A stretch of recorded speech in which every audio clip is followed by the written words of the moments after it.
Hello, my name is Georgianne Ford with the Alpha Center for Divorce Mediation. And today, returning to us, Michael Hughes, one of our attorney mediators. Welcome back, Michael. Thanks, Georgianne. And Michael is going to talk to us about some of the, if it's possible, are there positives for financial benefits for going through a divorce? Well, Georgianne, there are some financial benefits to going through a divorce, and even in difficult times like we're having right now, with the market and those kind of things, there are some still financial benefits to going through this. One is even couples going through divorce. If you go through a divorce, you know you're going to only have one income once you go through the divorce, but you will have your own choices then. You will have your own direction then. You will be able to set your own um, priorities at that point. And then other things that are that are possibilities that are benefits to you is the one thing too is you could have, if you're splitting a retirement account, you could have something called a qualified domestic relations order, which splits a retirement account and then gives you the opportunity to take some money out of that retirement account without penalty if you're under the age of 59 and a half. And I never heard of that. I bet several Yeah, of us haven't. yeah. And if you weren't going through a divorce, you couldn't do that without penalty. So that's again something positive that you could look at and possibly use. You could use that money to buy a new house, to do something else that you couldn't have done before. The other thing too is you could look at if you have children who are high school or college age.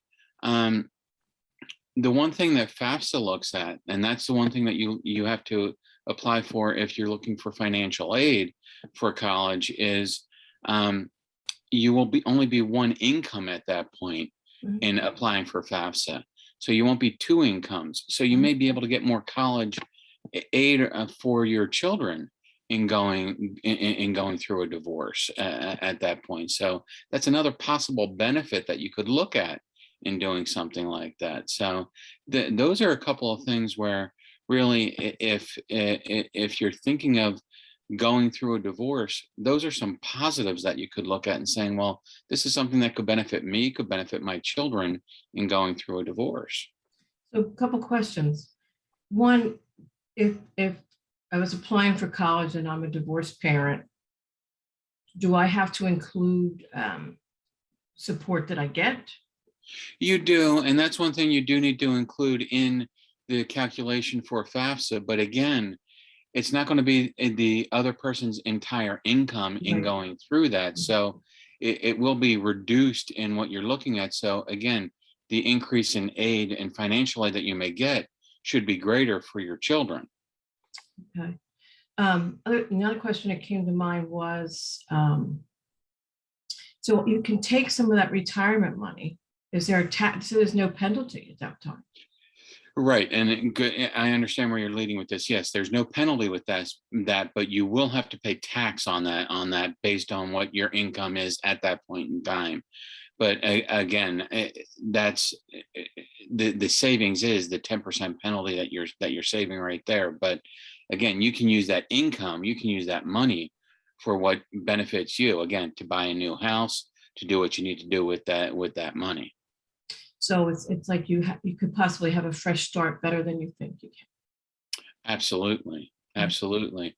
And when you say fresh start too, that's something that you have to think about too. When you get divorced, this is a fresh start for you, for your spouse, and going forward. You can set new goals, new priorities, new savings. And again, each person is different in going through this. You may have had a spouse who is a spendthrift. They spend everything, paycheck to paycheck, and there's not a savings plan. There's not anything like that. When you get divorced, you can then set your own plans. You may set the savings plan of what you want to put away, what you want to spend, what your bills are, those kind of things, and you set your own new budget. It's something where you can do individually that you don't have to look at or talk to your spouse on what the budgeting plan is. So it's, again, a benefit to you. And in the long run, it may be something where it really benefits you financially going forward. Yeah, something else that's coming up for me is if there's a lot of fighting financially over finances. Absolutely. And obviously, beyond children, where fighting can happen a lot, finances in a lot of marriages are what lead to the argument to, are we going to get a divorce? So yeah, that's great. That's a great question as well, Georgiana. Yeah, that's because I've been through it. And I Okay. remember there was a lot less stress when there was one income and I could figure out how to spend that. So I think it was a Absolutely. great topic you brought today, Michael. And we thank you and hope to see you back soon. Thank you, Georgiana. I appreciate it.